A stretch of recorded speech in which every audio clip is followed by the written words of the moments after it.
அலங்காரம் தினம் தினம் காண வரம் வேணும். அம்மன் அலங்காரம் தினம் தினம் காண வரம் வேணும். அம்மன் அலங்காரம் கண்டுவிட்டா நம்ம குறை தீரும்.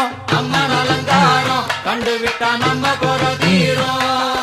அம்மனுக்கு விரதம் ஆதி முதல் இன்று வரை வழக்கம். அம்மனுக்கு விரதம் ஆதி முதல்